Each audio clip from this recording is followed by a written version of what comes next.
Mastering common English phrases. Decrease the volume.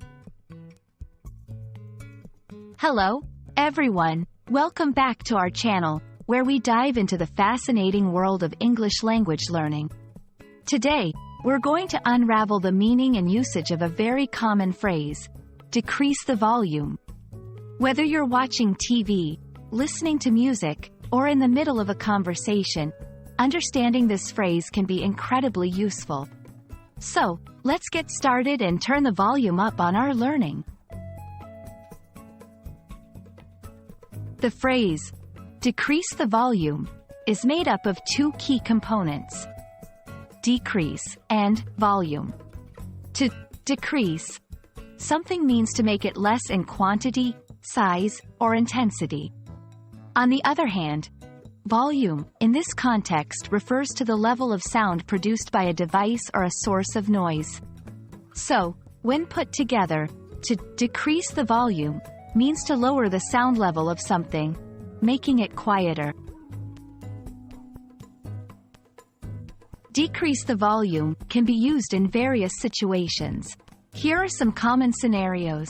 During entertainment, when watching TV or listening to music, if the sound is too loud, you might be asked to decrease the volume to avoid disturbing others. In public places, in libraries, hospitals, or other quiet zones, you might see signs that implicitly ask you to decrease the volume of your devices or voice. In conversations, if someone is speaking too loudly on the phone or in a group, they might be politely asked to decrease their volume. To use this phrase, you can simply say, "Could you please decrease the volume?" Or, "I think the volume is a bit high. Could we lower it?" These are polite ways to ask someone to turn down the sound. Understanding variations can help you better grasp the nuance of English. Here are a few. Turn down the volume, a more common way of expressing the same idea. Lower the sound, focuses more on the sound aspect. Reduce the noise.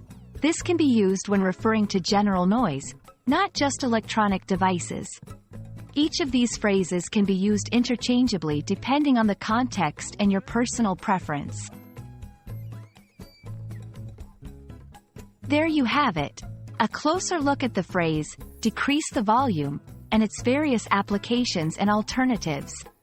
We hope this video helps you feel more comfortable and confident in using this phrase in your daily English conversations. Remember, learning English is all about practice and exposure, so don't hesitate to put what you've learned today into practice.